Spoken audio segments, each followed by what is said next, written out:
ಶಕ್ತಿ ಯೋಜನೆಯ ಫಲಾನುಭವಿಗಳಿಗೆ ಈಗ smart card free bus lady ಪ್ರಯಾಣಿಕರಿಗೆ ಇನ್ನು ಮುಂದೆ ಸ್ಮಾರ್ಟ್ ಕಾರ್ಡ್ ವ್ಯವಸ್ಥೆಯನ್ನ ಮಾಡಲಾಗುತ್ತೆ. ಈ ಮೆಟ್ರೋ ಸ್ಮಾರ್ಟ್ ಕಾರ್ಡ್ಗಳೆಲ್ಲ ಇರುತ್ತಲ್ಲ, ಅದೇ ರೀತಿ ಫ್ರೀ ಬಸ್ಸಲ್ಲಿ ಯಾರು ಓಡಾಡ್ತಾರೋ ಅವರು ಆಧಾರ್ ಕಾರ್ಡ್ ತೋರಿಸ್ಬೇಕಿತ್ತು. ಈ ಆಧಾರ್ ಕಾರ್ಡ್ನ ಕಿರಿಕಿರಿ ಇನ್ನು ಮುಂದೆ ಇರಲ್ಲ. ನಿಮಗೆಲ್ಲ ಸ್ಮಾರ್ಟ್ ಕಾರ್ಡನ್ನು ತೋರಿಸ್ಬೇಕು, ಆರಾಮಾಗಿ ಫ್ರೀ ಬಸ್ಸಲ್ಲಿ ಓಡಾಡಬೇಕು. ಸ್ಮಾರ್ಟ್ ಕಾರ್ಡ್ ನೀಡೋದಕ್ಕೀಗ ರಾಜ್ಯ ಸರ್ಕಾರ ಮುಂದಾಗಿದೆ. 2 ತಿಂಗಳಲ್ಲಿ ಮಹಿಳೆಯರ ಕೈ ಸೇರುತ್ತೆ ಸ್ಮಾರ್ಟ್ ಕಾರ್ಡ್. ಈ ಸಂಬಂಧ ಈಗಾಗಲೇ ಹಣಕಾಸು ಇಲಾಖೆಗೆ ಕಡತವನ್ನು ಕೂಡ ಸಲ್ಲಿಕೆ ಮಾಡಲಾಗಿದೆ. ಹಣಕಾಸು ಇಲಾಖೆ ಅನುಮತಿ ಕೊಡೋದೊಂದೇ ಬಾಕಿ. ಅನುಮತಿ ಕೊಟ್ಬಿಟ್ರೆ ಎಲ್ಲರ ಕೈಗೂ 2 ತಿಂಗಳಲ್ಲಿ ಸ್ಮಾರ್ಟ್ ಕಾರ್ಡ್ ಬರುತ್ತೆ. ಟೆಂಡರ್ ಕೂಡ ಕರೆಯೋದಕ್ಕೆ ಈಗ ಮುಂದಾಗಿದ್ದಾರೆ. ಸ್ಮಾರ್ಟ್ ಕಾರ್ಡ್ ಪಡೆಯೋದಕ್ಕೆ ವ್ಯವಸ್ಥೆಯನ್ನು ಕೂಡ ಮಾಡಿದೆ ಸರ್ಕಾರ. ಗ್ರಾಮ 1 ಮತ್ತು ಬೆಂಗಳೂರು 1ಗಳಲ್ಲಿ ಅಪ್ಲೈ ಮಾಡೋದಕ್ಕೆ ಅವಕಾಶ ಇದೆ. ಕೆಲವೇ ತಿಂಗಳಲ್ಲಿ, ಅಂದರೆ ಇನ್ನೇನು 2-3 ತಿಂಗಳಲ್ಲಿ ಈ ಸ್ಮಾರ್ಟ್ ಕಾರ್ಡ್ ಕೂಡ ಮಹಿಳೆಯರ ಕೈ ಸೇರಬಹುದು. ಆಧಾರ್ ಕಾರ್ಡ್ ತೋರಿಸಬೇಕು, ಆಧಾರ್ ಕಾರ್ಡನ್ನು ಕ್ಯಾರಿ ಮಾಡಬೇಕು, ಇಂಥ ಒಂದಷ್ಟು ಸಮಸ್ಯೆಗಳು, ತಲೆನೋವುಗಳು ಮಹಿಳೆಯರಿಗೆ ಕಾಡ್ತಾ ಇತ್ತು. ಸ್ಮಾರ್ಟ್ ಕಾರ್ಡ್ ಬಗ್ಗೆ FD ಏನಿದೆ, ಎಷ್ಟು ದಿವಸ ಆಗ್ಬೋದು? ಈ ಗವರ್ನೆನ್ಸ್ಗೆ ಹೋಗ್ಬೇಕು. FD ಕ್ಲಿಯರ್ ಆದಮೇಲೆ ಈ ಗವರ್ನೆನ್ಸ್ಗೆ ಹೋಗುತ್ತೆ. ತೀರ್ಮಾನ ತಗೊಂಡಿಲ್ಲ. ಎಷ್ಟು ಕೋಟಿ ಖರ್ಚಾಗುತ್ತೆ ಏನೋ ಅಂತ ಗೊತ್ತಿಲ್ಲ. ಇಲ್ಲ, ಈಗ ಆಸ್ ಇಟ್ ಈಸ್ ಎಲ್ಲ ಮಹಿಳೆಯರಿಗೂ ಉಚಿತ ಸ್ಮಾರ್ಟ್ ಕಾರ್ಡ್ ಕೊಡ್ತೀವಿ ಅಷ್ಟೇ.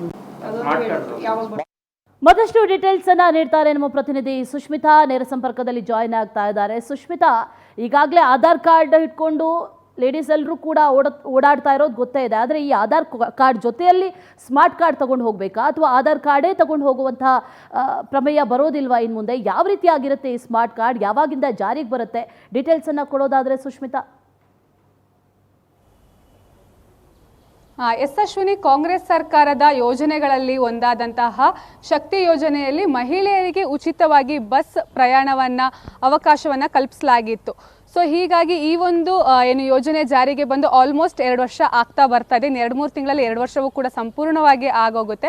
ಆಗ್ಲಿಂದ ಈಗಲಿನವರೆಗೂ ಕೂಡ ಆಧಾರ್ ಕಾರ್ಡನ್ನು ತೋರಿಸಿ ಅಥವಾ ವೋಟರ್ ID ತೋರಿಸಿ ಮಹಿಳೆಯರು ನಮ್ಮ ರಾಜ್ಯದ ಯಾವ ಭಾಗಗಳಿಗಾದರೂ ಕೂಡ ಉಚಿತವಾಗಿ ಪ್ರಯಾಣ ಬೆಳೆಸ್ಬೋದಾಗಿತ್ತು. ಆದರೆ ಈ ಒಂದು ಸಂದರ್ಭದಲ್ಲಿ ಏನಾಗ್ತಾ ಇತ್ತು ಅಂತ ಹೇಳಿದ್ರೆ, ಕಂಡಕ್ಟರ್ಗಳು ಟಿಕೆಟ್ ಅನ್ನು ಕೊಡುವಂತಹ ಸಂದರ್ಭದಲ್ಲಿ ಆಧಾರ್ ಕಾರ್ಡ್ ಅಥವಾ ವೋಟರ್ ID ತೋರಿಸಿ ಅಂತ ಹೇಳಿದ್ರೆ ಎಷ್ಟೋ ಜನ ಮಹಿಳೆಯರು ಅದನ್ನ ಕ್ಯಾರಿ ಮಾಡ್ತಾ ಇರಲಿಲ್ಲ. ಇನ್ನ ಕೆಲವರು ಮೊಬೈಲ್ಗಳಲ್ಲಿ ತೋರಿಸ್ತಾ ಇದ್ರು, ಹಾಗೆ ಕೆಲವೊಂದಿಷ್ಟು ಜನ ಜೆರಾಕ್ಸ್ಗಳನ್ನ ತೋರಿಸ್ತಾ ಇದ್ರು. ಆಗ ಕೆಲವೊಂದಿಷ್ಟು ಜನ ಮರ್ತು ಮನೆಯಿಂದ ಬರ್ತಾ ಇದ್ರು. ಸೊ ಹೀಗಾಗಿ ಕೆಲವೊಂದಿಷ್ಟು ವಾಗ್ವಾದಗಳು ಕೂಡ ನಡೀತಾ ಇತ್ತು. ಎಷ್ಟೋ ಸಲ ಮಹಿಳೆಯರು ಅಂದ್ರೆ ಮನೆಯಲ್ಲೇ ಆಧಾರ್ ಕಾರ್ಡ್ ಅಥವಾ ವೋಟರ್ ID ಮರ್ತು ಬರ್ತಾ ಇದ್ರು. ಆಗ ದುಡ್ಡು ಕೊಟ್ಟು ಹೋಗುವಂತಹ ಪ್ರಮೇಯವು ಕೂಡ ಎಷ್ಟೋ ಬಾರಿ ಒದಗಿದೆ.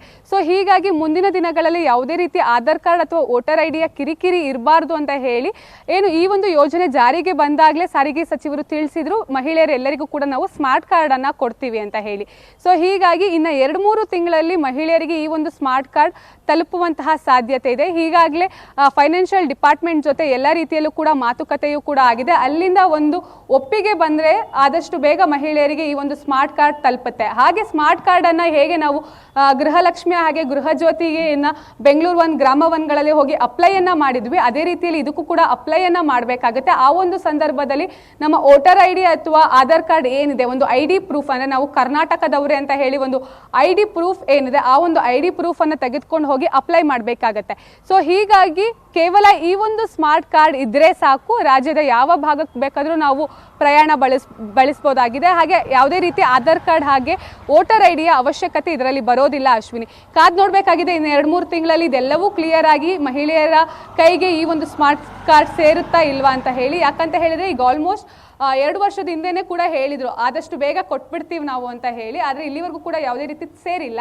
ಸೊ ಇನ್ನು 2 ತಿಂಗಳಲ್ಲಿ ಇದು ಆದಷ್ಟು ಬೇಗ ಮಹಿಳೆಯರಿಗೆ ಸೇರಿದ್ರೆ ನಿಜಕ್ಕೂ ಕೂಡ ಉಪಯೋಗ ಆಗತ್ತೆ Ashwini. Right Sushmita, thank you ಡೀಟೇಲ್ಸ್ಗೆ.